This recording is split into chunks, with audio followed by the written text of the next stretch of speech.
I'm stepping out of the ferry at Corlears, it says path closed that way, park closed that way, park closed ahead, park closed. Here it says to bridge. And I guess that means that's how I'm gonna get out. So let's get over this bridge and you'll see it looks very temporary. And will it last through a big storm? That's a question on everybody's mind who's seen it. Over here you can see what's left of the temporary access. That's all the green in the park, at this end of the park. This is the passive yard. You can see there's a couple people with their pets. This was the other half of the passive yard that they built in November. And again, being used as a staging area. This is all for ESCR. And it looks like there's still lots of trees over there, but we've lost dozens of them on both sides for this climate resilience project. To me, we should be taking care of our mature trees, not tearing them down for more gray infrastructure. We need to rely on natural systems, and we need to think about the biggest threat to public health in New York City, which is heat. So this current plan could be adding quite a bit of discomfort to people's lives. Down there is Pier 42. See where that red roof is? I'll stop. Down in this area. All that construction was supposed to be done long ago as mitigation. Where could people use the waterfront? But as you can see, it's not available to the public. And does it look like a staging area? Nobody's seen work being done there in quite a while. Now we're going over the FDR on this little bridge. That's the area over there is the former amphitheater, and they've got a pile of, it looks like gravel over there. So we're crossing over now 6 lanes of traffic, 54 million cars a year who don't need to do anything about climate change, don't need to change their behavior at all, even though it's 30% of greenhouse gases is transportation in the US. So now we're getting off the bridge and we're in a strange part of the park. Like, look at this abandoned looking play area. The blue equipment looks new, but it's not very kempt. That's what it looks like from the other side.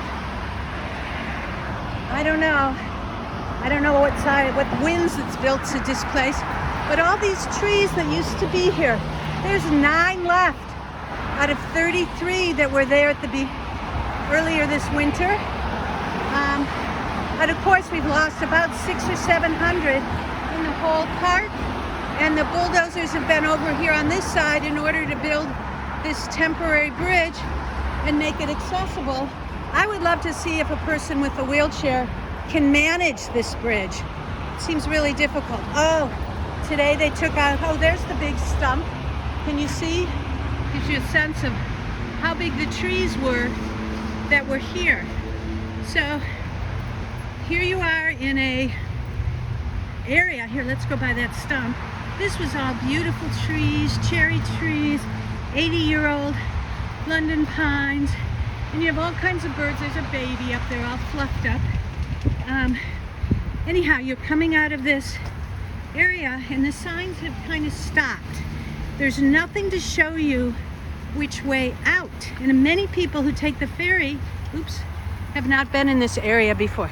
This is absolutely abandoned here, except for a few of our bird friends and squirrels. There's a sign pointing to Ferry. Okay, so I must be on the way out. But there's no other signage guiding me out of here. And imagine it's night. You've never been here before.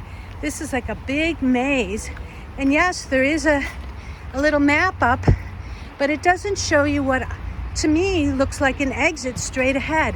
There is no outlet down there. That's a cul-de-sac. Here's the sign. So you can see it doesn't really warn people that you can't go straight here. It kind of looks like you can. Oops, sorry. I'm missing my finger.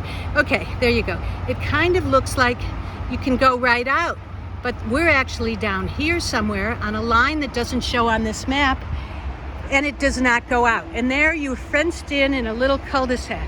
So we need much better signage to get people around this building. This is the bathhouse at Corlears. And now you're seeing it's looking much more like a beautiful park and much more enjoyable and a little less scary than walking through the construction zone. It's wonderful to see people gardening, taking care. Unfortunately, though, this park now has a fence across it right there, and that will be gone. Everything east of there will soon be gone for part of this ESCR project. So to me, very poor planning. We could have saved so much more biodiversity and so much more public access. And here we are.